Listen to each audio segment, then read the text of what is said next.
Para mais um Networking Atuarial. Sejam muito bem-vindos. Hoje eu vou contar com a presença especial na série Encontro com Autor Atuário. Seja muito bem-vindo, Daniel. A gente tem um prazer de te receber, um livro que está aí fazendo sucesso, esgotou rapidamente uma primeira leva. Eu vi eventos com você já participando com assinatura e todo mundo reconhecendo todo o trabalho que esse livro contém. Já vou colocar ele aqui na tela. E desde já agradeço, tá, a tua presença. Queria um pouco que você é atuário de formação, mas que você se apresentasse também aí, destacasse os pontos profissionais assim que você gostaria de colocar aqui para gente, para quem ainda não te conhece, ter o prazer de conhecer também com a tua fala. No link desse vídeo, já vou deixar avisado aqui, tem o LinkedIn do Daniel, então quem quiser entrar em contato, ou fazer algum contato profissional, alguma coisa assim, existe o LinkedIn, existe o Instagram também, em toda a descrição do vídeo a gente coloca esses contatos. Daniel, fica à vontade. Professora Maris, que alegria muito grande estar aqui, viu? Muito obrigado pelo convite, me sinto muito honrado e alegria também compartilhar com vocês essa experiência de escrever esse livro aqui, Construindo o Futuro da Previdência Complementar, né? Que é um livro que a gente lançou no último congresso da ABRAP, né? Que a ABRAP é a entidade, né, que é uma associação responsável pelos fundos de previdência no Brasil. Então, foi no último congresso, em outubro, né? Então, fizemos 1.000 exemplares, esses 1.000 exemplares esgotaram, então, esgotaram em 2 dias, e agora eu vou falar um pouquinho mais para vocês sobre este livro. Tenho alguns exemplares aqui, depois mais a gente vai poder, de repente, fazer algum sorteio, não sei nessa oportunidade ou em outra, tá certo? Mas eu queria brindar alguém que está participando dessa live com um livro, tá? Vamos eu fazer queria o seguinte, comentar... para já sim. agilizar o sorteio, vou fazer o seguinte, vou botar nos links do chat aqui, tá? A publicação minha lá no Instagram, onde eu anunciei a live. E aí eu vou falar com o pessoal que está aqui na live, faz o seguinte, vai lá e diz assim, ó, eu quero um exemplar, tá? E aí, enfim, faz algum comentário. No final da live eu vou ver se eu consigo botar um sorteador aqui na tela, a gente sorteia entre os comentários do Instagram. E aí a gente já deixa tudo ao vivo aqui, tudo às claras, tá? Vou botar o link aqui na publicação, nos comentários do chat do YouTube. E obrigada. Perfeito, já por ter brindado a audiência com... Alegria imensa minha. E falando um pouquinho aqui para quem não me conhece, mas eu estudei na mesma escola da Maris, né? Eu estudei na Universidade Federal do Rio Grande do Sul, onde me formei ali no final do século passado e tive uma oportunidade para ajudar a construir um grande fundo de pensão hoje multipatrocinado em Brasília, né? E, por coincidência, eu também fui morar numa pensão, né? Trabalhando num fundo de pensão, fui morar também numa pensão que é comum aqui em Brasília. Inclusive, hoje eu estou aqui em Brasília, né? E de lá cá, eu sempre tive uma necessidade de conhecer mais, de ler mais literatura atual. Na minha época, né, não é tão comum como é hoje em dia, né?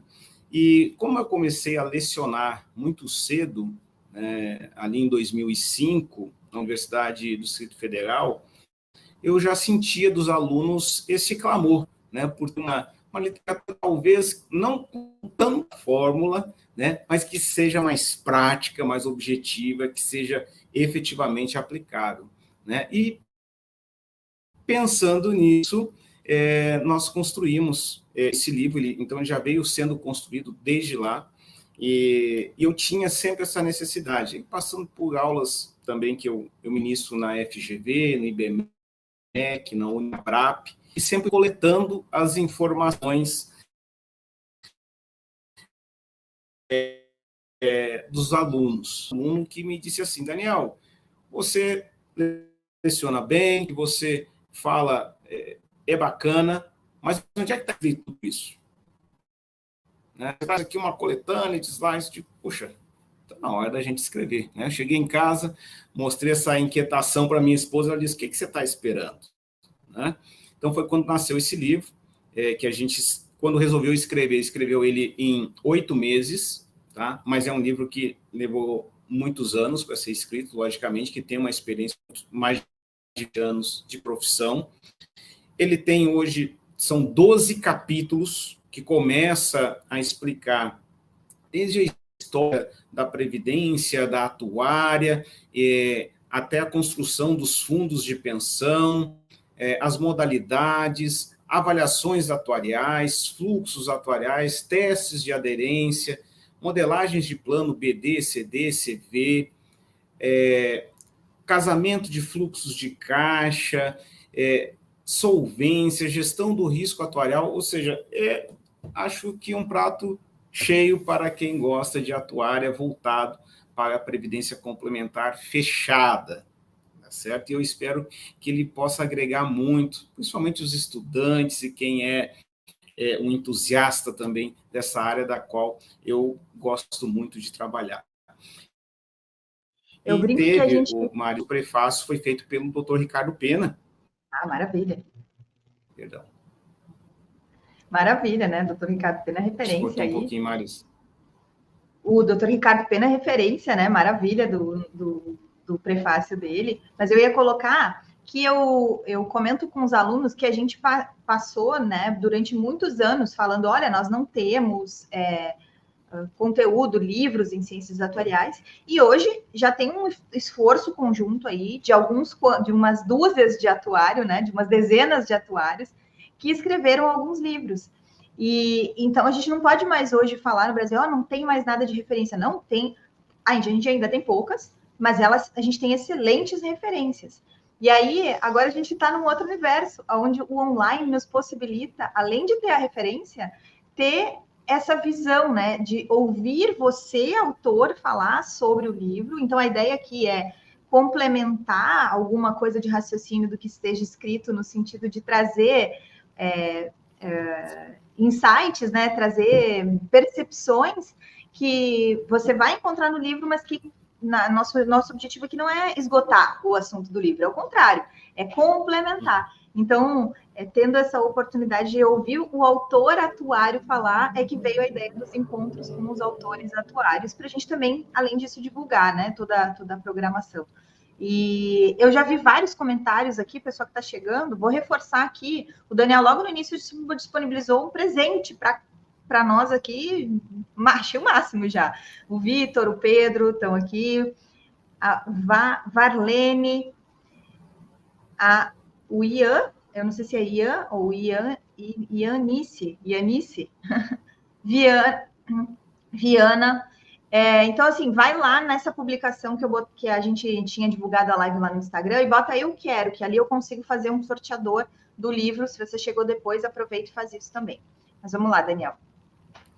E legal, Maris, que, assim, para fazer esse livro, né, eu utilizei a experiência, e aí já falando para os atuários, né, de mais de 200 planos de previdência, dos quais eu fiz avaliações atuariais. Eu, juntamente, logicamente, né, com toda a minha equipe, né? Então, inclusive, eu queria reforçar isso, né, que eu tive todo o apoio dos atuários aí da UEDAM para ajudar na escrita desse livro, né, que a missão ela não é fácil, então eles tiveram a árdua missão de resolver os exercícios, fazer os exemplos, conferir, ir atrás. Então, agradeço imensamente a todo o time da UEDAM que me ajudou nessa construção. Tá? Bom, eu gostaria de começar falando um pouquinho do livro, tá? E depois a gente, acho que fica no final mais aberto para fazer um debate, né? Mas eu queria falar alguns capítulos, né? E principalmente do que a gente vem presenciando hoje no mundo no que diz respeito à previdência no mundo todo, né? Nós vivemos uma transição de modelos previdenciários, né? E quando eu falo em transição de modelos previdenciários, deixa eu pegar aqui minha apresentação, né? Nós fizemos toda esse movimento de sair desses planos que nós chamamos de benefício definido, né, onde o participante, ele ao aderir a um plano de previdência, ele recebe um cheque, né? Um benefício previamente fixado, né? Onde nós temos todo o casamento desses riscos atuariais, né? De taxa de juros, de longevidade, de, às vezes, desenquadramento entre ativo e passivo, uma conta alta para a patrocinadora no que diz respeito ao reconhecimento do benefício pós-emprego, em função de todos esses fatores, planos de equacionamento. E talvez o primeiro movimento que nós fizemos isso foi ali, logo nos anos 2000, com a criação desses planos de contribuição variável, né? De forma a mitigar um pouco mais esses riscos atuariais, dos quais se tornaram muito latentes nos fundos de pensão e também nas contas das patrocinadoras. Num terceiro movimento, e esse é um movimento que a gente já tem provado no mundo todo, né? Inclusive a Holanda, que é um dos berços da previdência complementar, ela fez uma alteração muito importante que vedou a criação de novos planos BDs, em função de riscos, né, como juro e longevidade, e tendo a oferecer agora planos de contribuição definida, que são os planos hoje oferecidos no Brasil, né? Então, os entes federativos, que são os estados, os municípios, que hoje são obrigados a ter a previdência complementar, têm que criar planos sob a modalidade de contribuição definida. Mas aí fica a pergunta, mas o que acontece com o risco atuarial? Olha, o risco atuarial, ele só vai mudar de lado.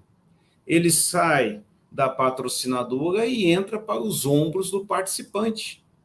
Como assim, Daniel? Porque ele vai ter que gerir a sua longevidade, a sua expectativa de retorno dos seus investimentos por meio de planos de contribuição definida, onde o benefício dele está limitado ao saldo ao qual ele acumulou junto à entidade que é administradora do plano de benefício. Então, esta é a grande mudança. Então, para isso, o participante precisa mudar um pouco o seu mindset, e acho que os atuários têm uma grande função com relação a isso, na forma de pensar, né? E quando a gente olha para isso, nos planos BDs, o que nós tínhamos, né? Todo mundo estava aderindo aos planos, né? Principalmente a gente vê exemplos de bancos que na época era o seguinte, puxa, olha, se me faltar dinheiro, eu vou ter direito a um empréstimo, então eu vou aderir a esse plano, né? Não tem muita preocupação com a minha renda futura, né? O benefício já está fixado, e era um efeito que nós chamávamos de efeito manada, né? E quando a gente olha os planos de contribuição variável do movimento, né? Aproveitou-se muito a lei 11053, que está sendo revisitada agora pelo Congresso, do regime regressivo e progressivo do imposto de renda, né, que a previdência passou a ser uma política de gestão tributária, né? Então, ele foi muito importante nesse modelo, que nós chamamos de plano de contribuição variável, que mitigou basicamente ali dos ajustes salariais, mas ficou com um risco relacionado à sobrevivência e à taxa de juros, ao retorno dos investimentos. E na terceira modalidade, que é de contribuição definida, que é um plano que tem uma conotação financeira muito forte, onde os participantes querem saber o seguinte, olha, qual a minha rentabilidade, qual o perfil moderado, conservador, agressivo que está pagando mais. E, além disso, eu posso sacar 100% da minha reserva? Puxa, os atuais às vezes ficam doidos, né? Como assim sacar 100% da minha reserva? Pois é, em planos de contribuição definida, dependendo da modelagem, da modalidade, né, ele pode ser possível esses saques flexíveis.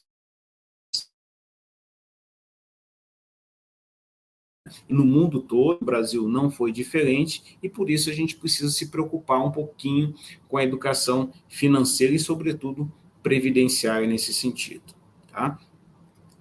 Bom, a consequência disso, logicamente, é se preocupar com esse futuro, que ele precisa ser precificado, né?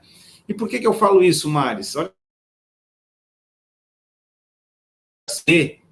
esses jovens aí de 18 e 24 anos, uma pesquisa muito interessante, do seguinte: 47% deles não fazem controles financeiros, isto é, a educação financeira passa longe da casa deles, né?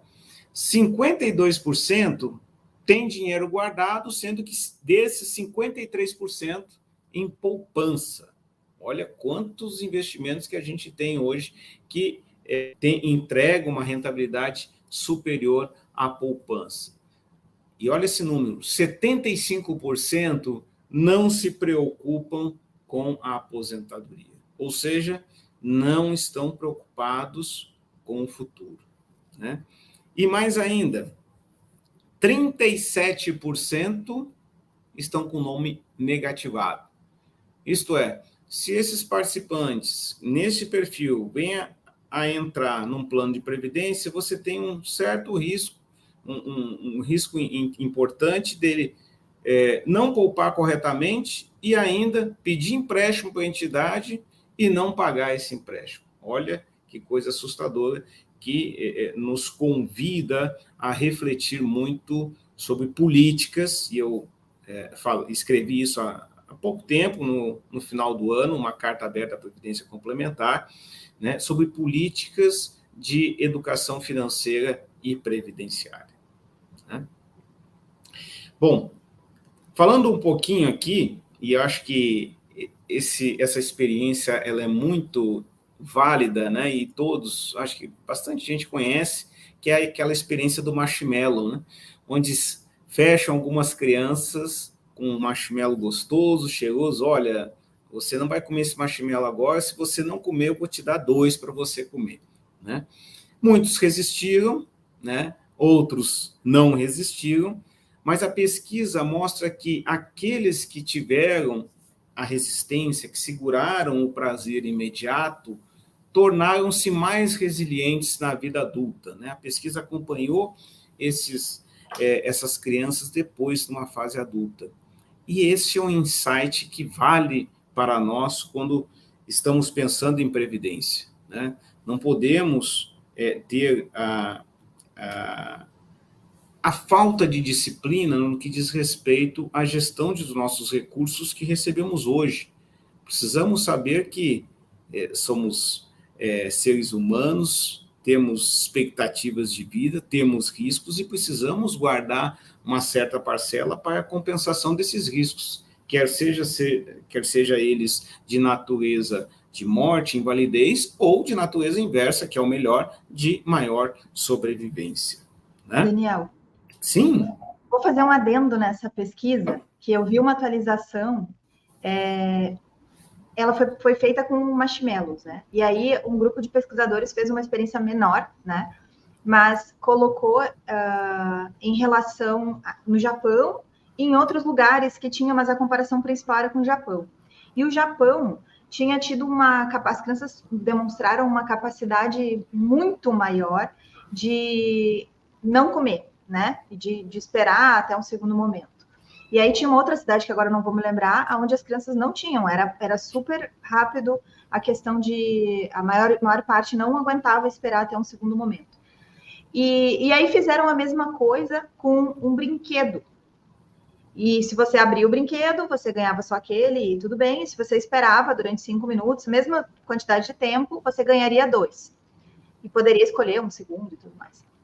E aí no Japão, as crianças não tiveram a capacidade de esperar. E nessa outra cidade que eu não vou me lembrar, era alguma coisa da Europa, tá? Eu não sei se era Alemanha, mas era uma cidade específica da Alemanha, eu acho. As crianças souberam esperar o brinquedo. E aí essa outra pesquisa trouxe uma dinâmica muito interessante, que foi, existe uma educação sobre esperar ou não em relação ao alimento, e existe uma educação que é encontrada no Japão, e existe uma educação em relação a esperar ou não um presente. Então, a questão do alimento, ela pode estar imbuída de coisas culturais e comportamentais relacionadas à cultura, que era o caso do Japão. E aí essa pesquisa trouxe o quê? que em âmbitos diferentes da nossa vida, a gente pode ter mais flexibilidade para esperar, inclusive dependendo do que a gente foi ensinado. Então, reforça o fato de a gente ter um aprendizado também específico com o dinheiro. Porque não é, por exemplo, que eu vá conseguir, não é só porque eu vou conseguir não cair, digamos, em tentação em um marshmallow, né? Ou que eu vá conseguir esperar para não abrir um brinquedo, que necessariamente eu vou ter esse comportamento relacionado ao dinheiro. E aí, quando tu trazes o exemplo, os dados relacionados ao comportamento com o aspecto do dinheiro da geração Z, esse estudo ele alarma mais ainda a necessidade da gente ter esse entendimento de educação financeira, porque a gente culturalmente não tem um ambiente propício, mesmo que, por exemplo, nós fôssemos pessoas que fôssemos capazes de postergar o consumo de um doce ou de postergar a abertura de um presente, ou, né, de algum ganho ou de algum brinde. O dinheiro, ele é um âmbito, é uma coisa que tem muitos âmbitos, muitas possibilidades por trás, né? Então, o âmbito do dinheiro é muito maior. E se a gente tem uma geração Z sem a educação financeira, aí o que tu trazes aqui de construir uma previdência futura amplifica mais ainda essa experiência do marshmallow, porque culturalmente eu tenho certeza que a gente pode dizer que a gente não tem um ambiente propício para ter uma previdência relacionada ao dinheiro, uma atitude comportamental precavida em relação ao dinheiro. Então, assim, acho que esse outro estudo, ele traz ainda mais, né, a dinâmica do que a gente está falando, a importância do que tu trazes aqui. Excelente contribuição, viu, Maris? E eu diria o seguinte, tem muita coisa, né, que a gente percebe e aprende em casa, né, que é a nossa primeira educação. Então, eu cresci escutando a minha mãe dizendo o seguinte: não gaste tudo que você ganha. Reserva um pouquinho, né? Poupa um pouquinho. Então, são coisas que você vai tendo, e eu falo um pouco disso neste livro, né? Onde, eu, por exemplo, tem um capítulo que eu explico o mutualismo, né? E o pacto geracional. Eu cito como exemplo o meu avô. O meu avô teve 17 filhos, né? E, então, o que ele fazia? Ele escolhia os filhos que iriam estudar e os filhos que iriam trabalhar. O que ele estava fazendo? Financiando a sua aposentadoria, né? Ele estava estrategicamente financiando a sua aposentadoria, né? Muito bem. Olá, Wesley, grande abraço. Deixa eu voltar aqui na apresentação. Muito bem. Bom, e aí falando um pouquinho desses estudos, né, resumindo, e essa contribuição da Maris foi muito relevante, o que nós podemos depreender? Tá? Que as pessoas, né, elas costumam pedir ajuda para controlar suas finanças. A gente tem observado isso, né, muito aí nas mídias sociais, incentivadores, terapeutas financeiros, né, acaba se tornando um grande business, né, porque chega um determinado momento, né, que as pessoas, a deficiência é tão grande que elas precisam de ajuda, né. Segundo, as expectativas podem influenciar as decisões, né. Então, a partir do momento em que eu tenho uma expectativa positiva de futuro, onde eu tenho, puxa, eu vou investir aqui porque lá na frente eu sei que vai me entregar um benefício que é condizente com a minha expectativa e talvez até mais, né? Então, isso convida as entidades, os fundos de pensão, a pensarem em simuladores inteligentes, a construir expectativas financeiras que vão atender aquilo que realmente os participantes esperam, né? E, por fim, olha só, isso aqui eu tirei de um livro, né, que ele fala o seguinte, né, é um livro que fala da psicologia do dinheiro. Se o sistema educacional tivesse meta social para medir seus resultados, teria muito mais resultados. O que isso nos convida a refletir? Num plano de contribuição definida, onde quem manda é a contribuição e a rentabilidade, se eu não tiver uma meta referencial para atingir, para suportar um benefício do qual eu tenho uma expectativa de receber, né, pode ser que ele não atinja seu objetivo. Então, eu preciso ter uma meta. Eu não posso simplesmente fazer, por exemplo, o que nós tivemos no sistema chileno, né, que fez uma mudança drástica de transferir um sistema público de BD para CD e sem uma contribuição mínima, e teve um grande problema agora, onde as aposentadorias são muito pequenas, né? E esse é o risco que a gente pode ter quando a gente está trabalhando em plano de contribuição definida, sem uma devida política e educação financeira e previdenciária. Tá certo? Muito bem. Mas por que eu estou falando em tudo isso? Tá? Porque se aposentar, né, e aqui eu vou trazer uma realidade brasileira, tem um custo. Né? Tem um custo uma aposentadoria. Primeiro, em média, segundo estudos que nós temos, a pessoa vai receber 70% do benefício, do salário que ela tinha ali no período laborativo. Isso é um estudo que a gente tem do IBGE, é um estudo que a gente tem aí também do próprio Ministério da Previdência. Né? Segundo aspecto, e isso ele está centrado na estrutura dos planos de saúde privados, né, dado uma precificação por faixa etária. O custo de um plano de saúde ele é 3 vezes mais caro, né, na aposentadoria do que no período laborativo, em média, ali, considerando uma pessoa aproximadamente de 35 anos. Tá? E um estudo que nós fizemos aqui na UEDA, com uma base de aproximadamente 1,5 milhão de vidas, mostra que há um custo com demanda de saúde que aumenta 6,34% ao ano em função de 2 variáveis, idade e tecnologia. Tá certo? Então, uma coisa que nós precisamos prestar muita atenção. Terceiro aspecto, o seguro de vida. Hoje, os seguros de vida comercializados pelas seguradoras, né, e bancos, na sua maioria, né, fazem essa cobertura até os 65 anos. A pessoa passou de 65 anos, tchau, vai embora. Poucas seguradoras trabalham com esse risco um pouco maior, né? No tradicional, até 65 anos. Tá? Quarto aspecto, custo com os filhos. Eu espero que isso aqui, estou trabalhando para que não seja uma realidade minha. Né? Tende a ficar mais tempo na casa dos pais.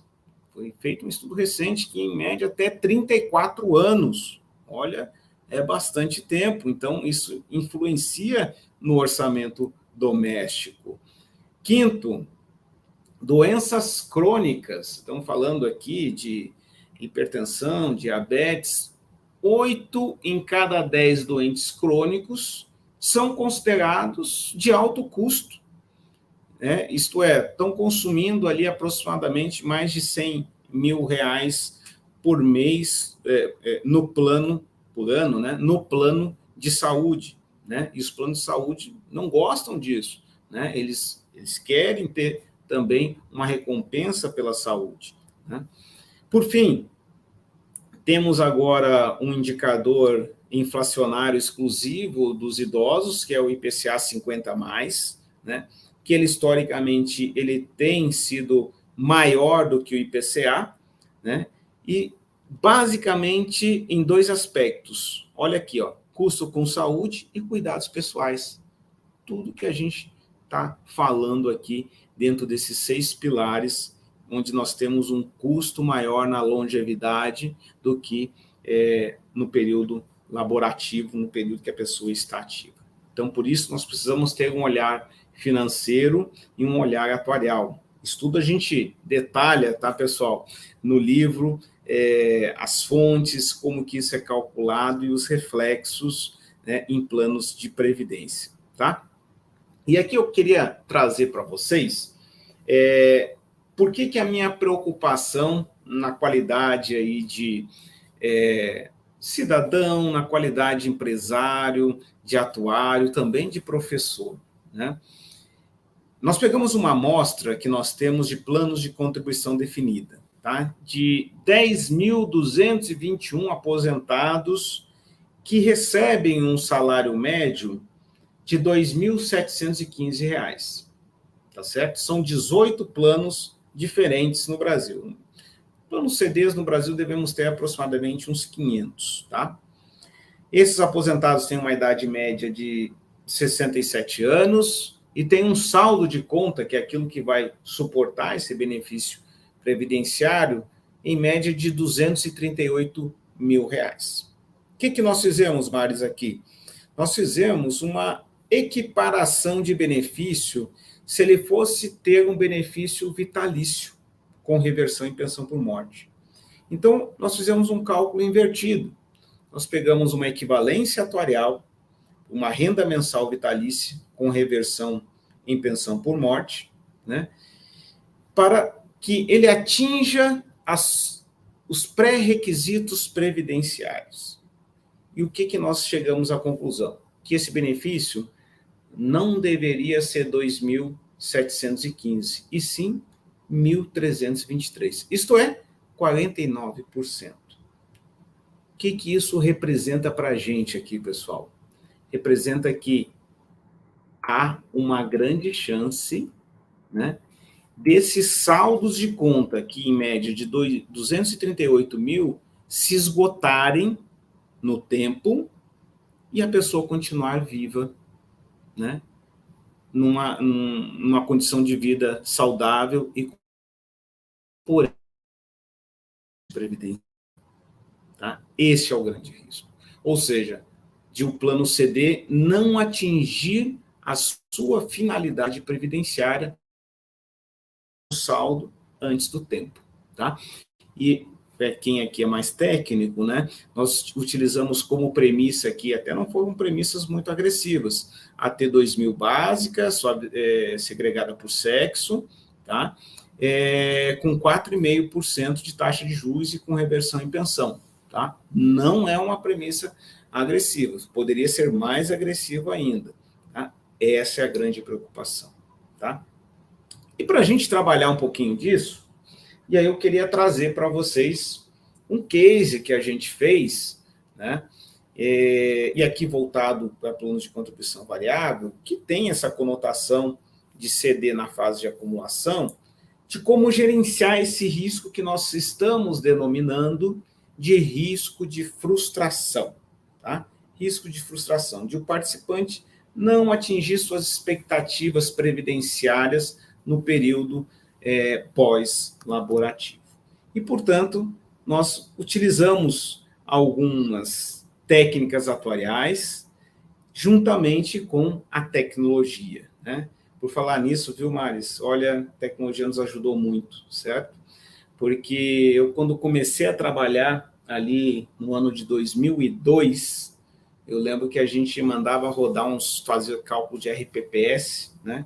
E botava os cálculos ali numa máquina 286, né? Numa sexta-feira, para pegar na sexta-feira da outra semana. Então, botava uma plaquinha ali no vídeo, diz, pelo amor de Deus, não desliga esse computador, porque eu preciso concluir esse cálculo. Né? Era assim mesmo.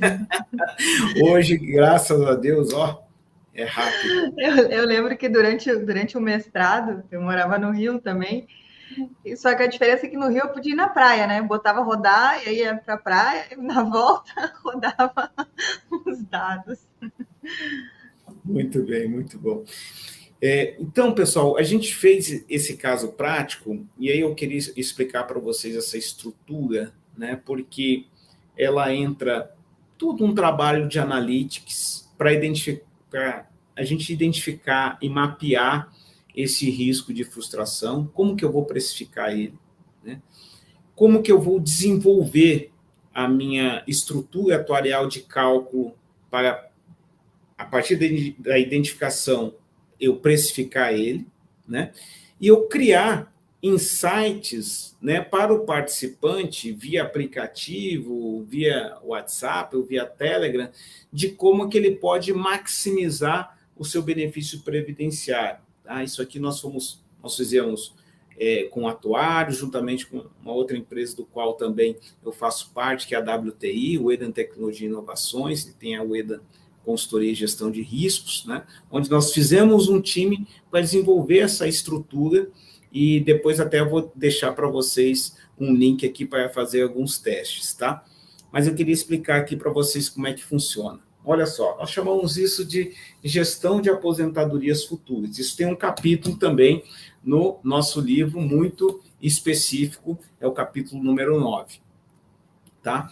Olha só, esse plano de contribuição variável, que a gente tem aqui 2.504 participantes, que acumularam um saldo de mais de 660 milhões e tem um salário médio de 14 mil, esta massa de participantes está com um benefício médio projetado na aposentadoria, né, que lhes se torna um vitalício reversível em pecúlio, não em pensão, em pecúlio por morte, de 29%. Isto é, R$ 4.204. Será que nessa massa, eu, por enquanto, estou olhando uma média bastante fria, né? Será que nessa massa existe um risco de frustração? Então, para a gente estudar isso, eu quis fazer um mapeamento. Tá? Como fazer esse mapeamento? Bom, nós utilizamos como base o teto do Regime Geral de Previdência Social. Tá? E criamos faixas, até as faixas salariais que existem neste plano. Então, ali partiu, né, de R$ 3.700 até R$ 22.500. Né?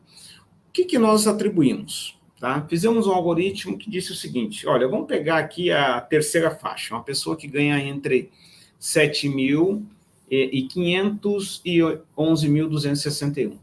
Eu estimo que, se ela ganhar na aposentadoria um benefício equivalente a 33% do seu salário, isso é 3.716, ela não vai ter um risco de frustração, porque ela vai ter uma contrapartida também do Regime Geral de Previdência Social.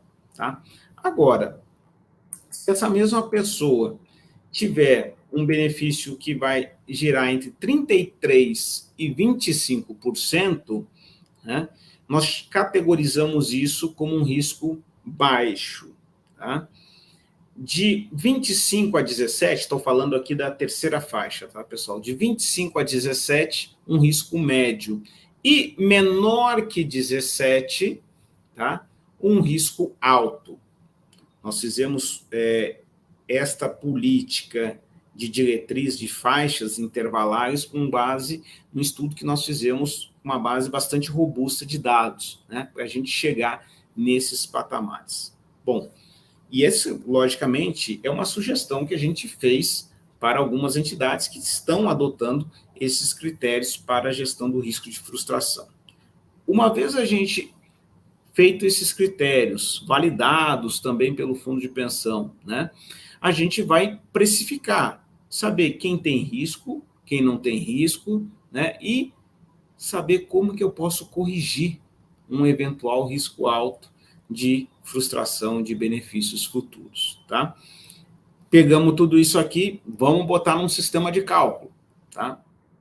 Bom, esse sistema de cálculo meu identificou o seguinte, olha, daqueles 2.500, eu tenho 455 participantes que não têm risco, tá? Então, já identifiquei, eles não têm risco, 39% é o benefício médio, né, R$ 2.653, tá? Agora, risco baixo, eu identifiquei 406, risco médio 740, né, e risco alto 903. Isto é, pessoal, o que eu estou querendo dizer para vocês aqui? Ó? Lembra, daqueles 660 milhões que temos no plano, apenas 56,5 milhões não tem risco. O resto tudo tem risco de frustração. Isto é, eu tenho uma possibilidade de alavancar a previdência desses participantes, de fazer uma capitalização maior dos seus saldos de conta e entregar um benefício maior na sua aposentadoria. Bom, como é que a gente fez isso, tá? Nós não fizemos isso individualmente, né? Fizemos isso de forma coletiva, um sistema de cálculo que ele vai buscar uma otimização previdenciária, né? E aí a gente colocou a máquina aqui para calcular o seguinte: qual é o próximo nível, considerando os critérios atuariais, que a gente fala no livro também. Pessoal, o livro tem toda a formulação, tá? Acho que isso aí vai ser bastante importante, né? De como chegar no próximo nível. Como eu saio de um risco alto para um risco médio, de um risco médio para um risco baixo e do risco baixo para sem risco. Tá certo? Bom, eu posso fazer isso pelo sistema de cálculo considerando 3 variáveis: contribuição, rentabilidade e idade de aposentadoria. Contribuição, eu aumento a contribuição, eu aumento minha formação de reserva. Eu aumento taxa de juros, eu aumento minha rentabilidade. Se eu postergar a minha idade de aposentadoria, eu vou aumentar meu tempo de capitalização. Nesse caso que eu vou trazer aqui para vocês, nós trabalhamos com a primeira variável, que é aumento de contribuição. Tá? Então, é o seguinte, bom, 404 pessoas eu dei. Elas vão sair de 32% do benefício para 38%, em média, isto é, do risco alto para sem risco, se elas tiverem uma contribuição adicional média de R$ 1.098. Logicamente que isso a gente tem individualmente para cada participante, mas aqui eu estou trazendo os valores agrupados, né? Ou seja, para essa classe, para esse cluster aqui de participantes. Tá? Do risco médio para o risco baixo, deu solução para 734 pessoas que saíram de 31% para 39%, mas para isso eles vão ter que fazer uma contribuição adicional de R$ 2.000. E no último nível, do risco alto para o risco médio, né, 838 pessoas, é a maior quantidade, hein? De 22% para 31%. Mas aqui, o que nós temos, Maris? Uma contribuição muito alta. Então, possivelmente, as pessoas já estão mais perto da aposentadoria, né? Principalmente os maiores salários, mais perto da aposentadoria, com baixa capitalização, que vão precisar de uma injeção de recursos maior, né? O que eu estou querendo dizer para vocês aqui é que é possível a gente construir essas soluções buscando uma otimização das aposentadorias futuras e não entregando um benefício frustrado lá no longo prazo. Tá certo? Bom, Daniel, queria falar... Pois não, Marisa? Essa abordagem é sensacional, porque traz a visão de um atuário atuando na forma de prevenção comportamental. Então, a gente sabe fazer o cálculo. E aí, a gente vê aí, como a gente falou de tecnologia, cada vez mais a tecnologia fazendo cálculos e tudo mais. Mas pensar soluções, enxergar como é que quais são as ações futuras que vão derivar do que foi, das decisões que foram tomadas no passado e no presente. Fazer essa proposta nova de pensar em gestão de aposentadorias com base em histórico de frustração é completamente inovador, é completamente visão atuarial de gestão de risco e gestão de oportunidade, que é uma das coisas que a gente tem insistido olhar o risco como uma oportunidade. Então, se a gente faz gestão de risco, o atuário ele é um gestor de oportunidades a partir do momento que ele cria soluções. E essa visão, eu acho que, das que eu olhei assim no livro, é uma das que agrega mais ainda na possibilidade de atuação do atuário, no papel, não só a possibilidade de atuação no sentido de, eu posso entregar mais, não, eu posso entregar mais resultado prático para a sociedade, eu posso influenciar mais ainda no que vai acontecer no futuro, na visão que as pessoas vão ter da Previdência. Então, assim, eu queria deixar isso, chamar atenção para todo mundo, que quando for olhar essa literatura, olhe com carinho, porque eu não vi em outro lugar colocado dessa maneira, então acho que é inovador. Queria chamar atenção desse ponto. E segundo, queria, super te parabenizar, que, assim, sabe quando aquele emojizinho que a gente usa, assim, que explodiu a cabeça? Falei, caramba, olha só, falando em gestão de frustração das aposentadorias futuras com base em algo que a gente vê. Tu bem colocaste lá no início os conflitos que existem entre CD, BD, de antigamente, e no próprio ente público. A gente encontra, por exemplo, no ambiente público, as pessoas deixando de se aposentar e postergando a aposentadoria porque vão ter uma redução no ganho. Né? Deixa de receber salário, passa a ganhar aposentadoria, não precisa mais trabalhar, mas a queda é muito grande, e aí aquelas pessoas continuam nos órgãos públicos, não necessariamente entregando os mesmos resultados que uma outra pessoa ali com uma ideia nova, já mais integrada nos recursos novos, poderia estar entregando. Então, a gente tem uma gestão necessária de frustração de aposentadoria que vai muito além do nível individual. Ele impacta diretamente na gestão pública, ele impacta diretamente nos gastos sociais que a gente tem. Então, assim, essa ideia eu achei fenomenal, parabéns. E obrigada por compartilhar, inclusive, com os teus insights aí de maneira adicional aqui conosco. Obrigada mesmo. Eu que agradeço, mas e fico muito feliz. E, assim, eu queria também complementar que, e essa informação é muito, muito importante. O Reino Unido fez uma alteração na sua previdência, né, onde ela se tornou obrigatória para todo mundo, né? E fizeram uma alteração forte em tirar os planos de benefício definido e colocar os planos de contribuição definida, né? Só que eles criaram uma figura lá que se chama Pension Wise. O que é essa figura? É um conselheiro de aposentadoria. Ou seja, a pessoa que está vinculada a um plano CD, ela precisa passar por um assessor para saber como que ela vai contribuir, como que ela vai gerir, que perfil, e quando ela for se aposentar, ela não pode se aposentar sem antes ter uma consultoria desse assessor. E que visão que esse assessor tem que ter? Uma visão atuarial. Uma visão atuarial. E eu acho que nós estamos caminhando para isso também, né? Nós temos que ter essa preocupação aí com o futuro, e nós tivemos exemplos aí que eu já citei, que foi o Chile, que teve que fazer uma reforma agora recente para corrigir esses benefícios pequenos, né? Nós temos lá muita gente perto do salário mínimo, né, que é o salário mínimo deles. Então, estão fazendo um futuro de aposentados pobres, e isso a gente não pode ter aqui no Brasil, né? Precisamos estar atentos a isso. Vou voltar aqui na minha apresentação. Muito bem. E olha só, Maris, isso aqui é onde o atuário também pode atuar, que é no Analytics. A partir do momento que a gente tem essas informações, né, de base de dados, de acesso a simuladores, né, eu posso conhecer e ajudar o participante, ajudar a entidade a entender o participante. Por exemplo, eu tenho aqui um dashboard de acesso a um simulador de aposentadoria. O que eu estou vendo nesse acesso aqui?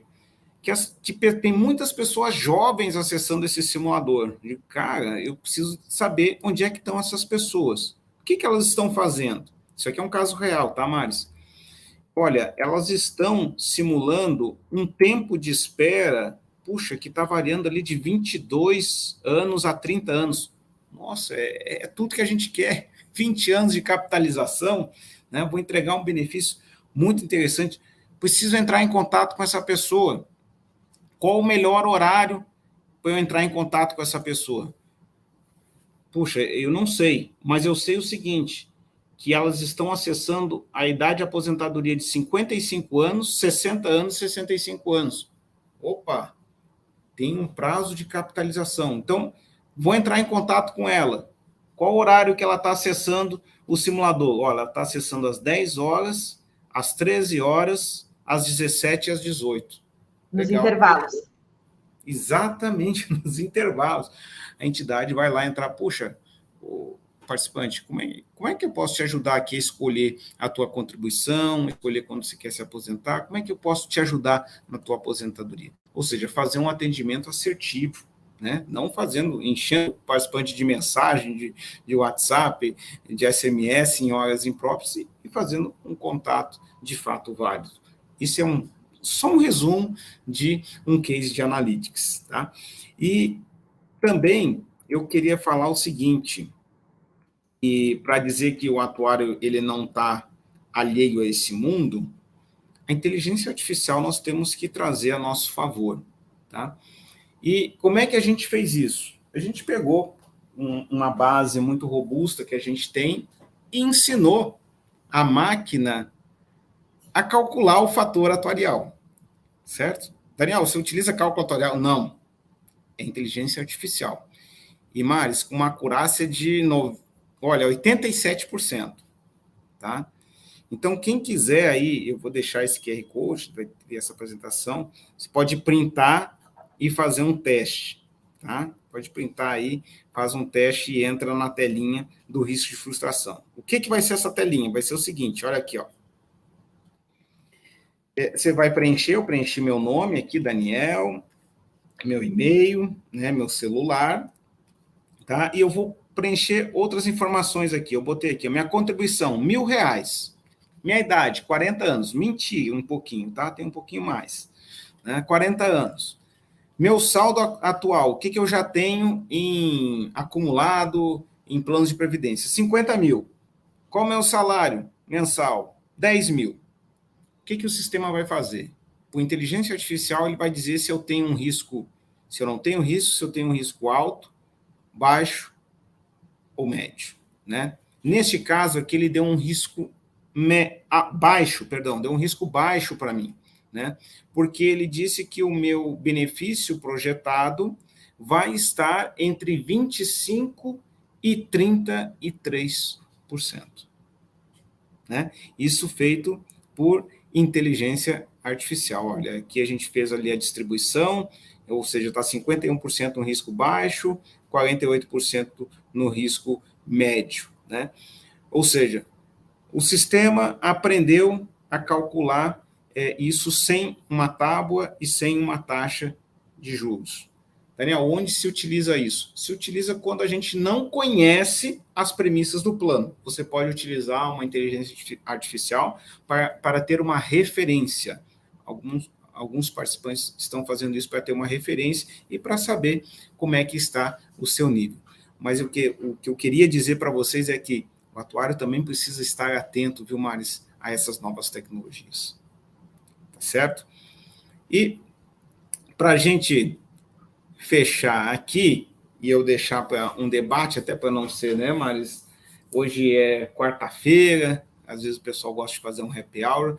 Eu queria fazer essas 3 consideraçõezinhas bastante pequenas, mas acho que muito importantes, tá? Primeiro, né? Acho que o Brasil vai caminhar por uma adesão compulsória.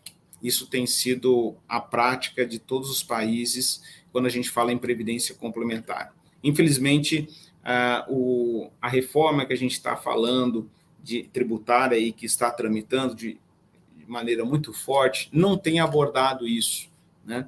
Mas nós teremos que fazer nossa previdência social. Infelizmente, fizemos uma reforma paramétrica, logo deveremos fazer outra reforma, né? E se essa reforma ela não for estrutural, não for junto com previdência complementar, nós vamos estar arrastando esse problema para mais alguns anos, né? Segundo ponto, né?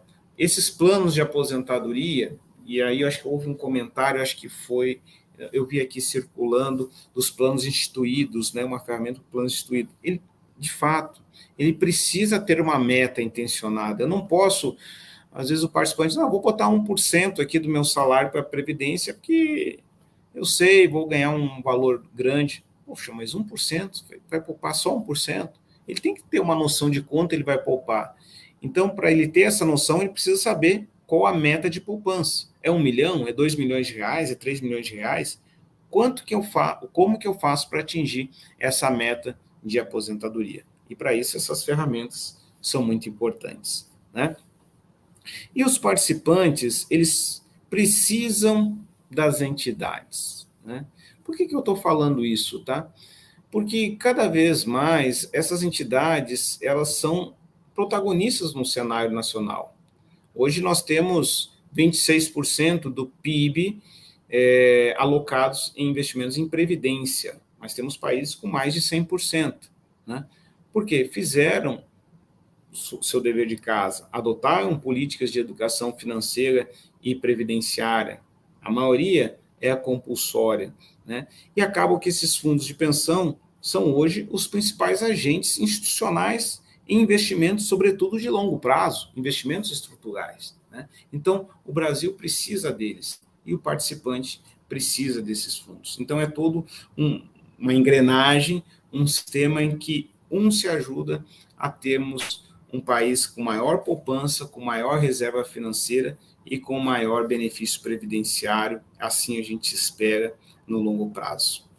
Maris, era esse resumo que eu queria trazer aqui. Tem meus dados, mas acho que você já deixou por aí, né? Então, eu estou à disposição aí para o debate e eu gosto muito disso, tá bom? Muito obrigado pelo espaço, tá? Muito obrigado. Imagina, seu espaço é nosso. Obrigada pela apresentação. Eu queria trazer aqui os comentários, né? Eu acho que o Wesley foi que colocou essa importância aí em relação aos participantes de planos instituídos em família. Né? Então, muito obrigada aí. Realmente já bem direcionado, bem focado. Repetir aí para o pessoal que não foi lá, vou dar uns 3, 4 minutos enquanto a gente conversa um pouco.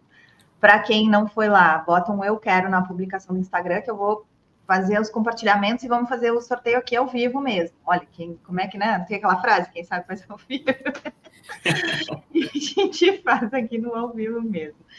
E, Daniel, eu queria fazer uma pergunta para a gente... eu queria... São duas coisas mais importantes, assim, que eu queria ter a tua visão sobre isso. Qual é o próximo passo em relação ao que você enxerga de evolução da Previdência no Brasil e no mundo? Então, se você acha que a gente vai ter uma retomada do mutualismo, ou se a gente tem um direcionamento mesmo para o individualismo, no sentido de acumulações individuais e as coisas que têm grande impacto e pequena probabilidade de ocorrência serem separadas do fato previdência e continuarem lá em algum formato de mutualismo, ou se a gente tem um movimento esse em relação ao mutualismo. Como é que você enxerga isso no mundo? Porque a gente vê um movimento recente, mas na tua opinião de consultor, como é que você enxerga isso? Esse é o primeiro. Perfeito, Maris. Tem um capítulo no livro que eu falo sobre isso, tá? Principalmente, por exemplo, os planos de ambição definida que, conceitualmente, eu gosto muito. Acho que é o Ivan Hernandes, grande abraço, que eu gosto muito da modelagem. Por quê? Porque ele conjuga as duas. Você tem um benefício piso vitalício e você tem um benefício volátil, né, que é em função da rentabilidade de parte de contribuição definida. Mas me parece que no mundo todo ele perdeu força. Ele perdeu força principalmente para o plano de contribuição definida coletivo, né? O que é esse contribuição definida coletivo? É quando a patrocinadora, ela define o seguinte: olha, vamos fazer um plano de previdência aqui, beleza? Vamos. Patrocinador, olha, eu sou patrocinador, eu vou comandar o jogo. Eu vou depositar apenas 8% da minha folha, o resto é com vocês, né? Então, ela limita o risco dela. Lógico, a gente tem hoje barreiras normativas, digamos assim, para esse tipo de modelagem no Brasil, tá?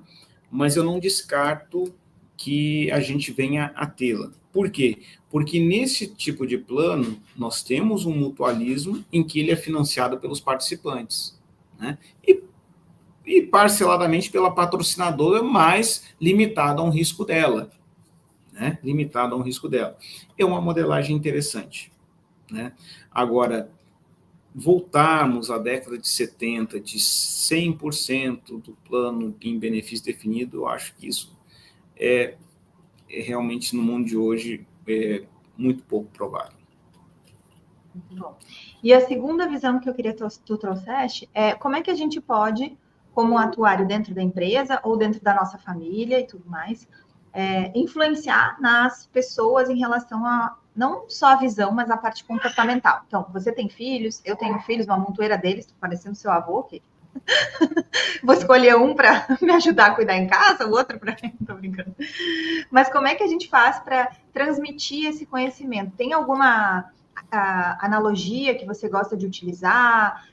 Tem algum exemplo que você traz? Como é que a gente faz para trazer mais clareza, enfim, para convencer as pessoas e influenciar no comportamental? Tá, perfeito. Maris, a minha base ela é matemática, né? Sou formado em ciências atuariais. E eu estou fazendo um mestrado nos Estados Unidos que é focado em educação financeira. E qual é a tese deles? É que a educação financeira não é uma disciplina de exatas. É uma disciplina de humanas. Olha, eu demorei para... Não, peraí, que isso, né? Mas aí eu pude perceber que está muito vinculado ao comportamento, né? Muito vinculado ao comportamento. E o comportamento começa pelo aquilo que a gente lê, pelo aquilo que a gente fala, pelo aquilo que a gente vê, pelo aquilo que a gente escuta, e isso vai virando hábitos vão virando práticas, e ali, então, começa muito dentro de casa. Então, nós, como pais, né, a gente tem uma missão muito grande com os nossos filhos de ensinar o valor, né? A diferença de preço e valor, né? E, sobretudo, de pensar que existe o agora, mas nós temos que nos preparar para um futuro que muitas vezes ele é incerto, né? Muitas vezes ele é incerto. Sobretudo longevidade, né? Se você fosse me perguntar, Daniel, como é que vai ser a expectativa? A gente não sabe, tem tanta coisa acontecendo, né? Tivemos um efeito pandêmico agora que deu uma reduzida, houve um impacto bastante drástico. Em média, no mundo todo, tá, Maris? Um estudo que a gente viu aqui no Reino Unido diminui a expectativa de vida em 1 ano. O fato é este que a SUSEP publicou a nova tábua, BRAMES 2021, que pegou a pandemia, que também reduziu ali aproximadamente em 1 ano a expectativa de vida. Mas será que isso é um outlier ou não? Ou que a gente pode ter novas pandemias, né? Então, são coisas que eu acho que começa dentro de casa a gente fazer esse exercício. E eu também, nessa carta aberta que eu falei da Previdência Complementar, eu falo da importância de ter educação financeira e previdenciária nas escolas, né? E isso, pois minha filha tem, né? Mas aonde que ela está? Quem é que dá essa disciplina? A matemática, né? Será que ela tem no sentido comportamental? Entendeu? Então é algo que eu acho que a gente precisa aí maturar, e há um campo muito vasto para isso, muito vasto. Muito bom. A atuária, eu costumo repetir aqui inúmeras vezes até que as pessoas alcancem isso, né? A gente não é uma ciência exata. A gente faz uma ciência social aplicada. Então, o comportamental dentro do ciência social é que a gente inclui para dentro dos nossos modelos, dos nossos resultados práticos que a gente pode entregar para a sociedade, construção de novos negócios, porque é uma ciência social aplicada, não é exato. Não é a física que eu meço uma temperatura, não, é muito além disso, né? E aí, essa questão do comportamental me parece... Uma das coisas que a gente usa, por exemplo, aqui que eu brinco com quem conversa, e quando a gente conversa sobre isso, é o seguinte, ó, você tem que gastar depois de ter reservado, gastar o que sobra depois de você poupar. E não poupar o que sobra depois de você gastar. Então, quando você só inverte esse raciocínio, você já começa a ter um raciocínio previdente, né? Ah, recebi 10, vou poupar 3 e eu vou gastar o que sobra depois que eu poupei os 3. Ao invés do que a maior parte das pessoas é ensinada a fazer a vida inteira, que é receber 10, gastar tudo que tem que gastar, pagar todos os boletos e poupar o que sobra depois de gastar. Então, se a gente começa já no início, implementando esse raciocínio que é comportamental, ele não é um raciocínio matemático de olhar a taxa de juros, de olhar a decisão, se eu vou comprar parcelado ou não, que é isso que as escolas hoje em dia, que tem um pouco de educação financeira, acabam fazendo, né? Mas se a gente conseguir trazer o entendimento de ciclo de vida, de como é que as coisas que sim, as coisas acontecem de uma maneira previsível. A gente não pode se iludir dizendo que... E aí tem a questão da infância, da adolescência, do início da vida adulta, que a gente acha que vai ser muito diferente, a gente acha que tem 1 milhão de possibilidades, realmente tem. Ainda mais com a internet e com os novos modelos que existem de negócio, realmente tem. Mas passou... para a média, passou para... Eu não preciso nem olhar a média, eu posso pegar os quartis, né? De 25% a 75% ali, os 2 quartis do meio, é muito previsível. Então, trazer essa educação, né? Eu acho muito desafiador. Eu não acho que seja simples, eu não acho que seja fácil. Eu acho que é bastante desafiador mesmo. E um livro como o teu é capaz de contribuir nisso, né? Ele traz as visões para construir realmente o futuro. Muito bom, adorei. Foi excelente, obrigada por compartilhar. Vamos para o sorteio? Vamos. Eu vou compartilhar minha tela aqui, peraí. Ó, seguinte, deixa eu compartilhar a publicação. Apareceu aí? Vou atualizar ela. A gente tem, ó, 1, 2, 3, 4, 5, 6, 7, 8 comentários. Ok. Tá? Aí vou compartilhar agora a minha tela. Estou com um sorteador aqui. Vai sortear um número entre 1 e 8. Então, quem comentou depois do horário agora, não dá. Sortear agora. Tá. Sorteou o número 8. 8. Vamos olhar na ordem dos comentários aqui. Nossa. Ô, Maris, eu vou precisar do endereço, tá? Tá. Ó, Frangel, Patrício Neto. Muito legal. Depois eu te passo os detalhes de endereço tá. E tudo. Aí você me passa, tá? Vai deixar comigo essa parte. Ângel, o nome? É Frangel. Ó, aqui. Esse aqui. Apareceu aí? Deixa eu ver. Frangel, parabéns, viu, Frangel? E olha, ele queria muito, porque ele estava assistindo de Angola. Opa! Aí eu tenho que fazer um esforço. Muito bom, gente. Não tem problema, não. Todo mundo que participou e vai com certeza poder fazer um bom uso aí do teu livro. E quem não ganhou, enfim, está convidado a fazer a aquisição do livro. Sorteia um para o Brasil, disse o Gustavo. Então, Maris, autorizo. Você pode sortear outro. Meu Deus! Olha aí, ó. Deixa eu ver aqui, peraí, como é que a gente faz? Aqui, compartilhar essa. Deixa eu ver o que eu faço aqui. Sortear sem repetir o resultado. Sortear agora. 6. Vamos ver aqui quem era o 6. Ó, 1, 2, 3, 4, 5, 6. Acho que é o certo. Deixa eu contar de novo aqui. 1, 2, 3, 4, 5. Peraí que eu me perdi. 1, 2, 3, 4, 5, 6. Sérgio. Sérgio. Depois eu falo com ele, te passo o endereço. Olha aí, ó. 2 exemplares. Boa. Muito bom. Obrigada, Tânia.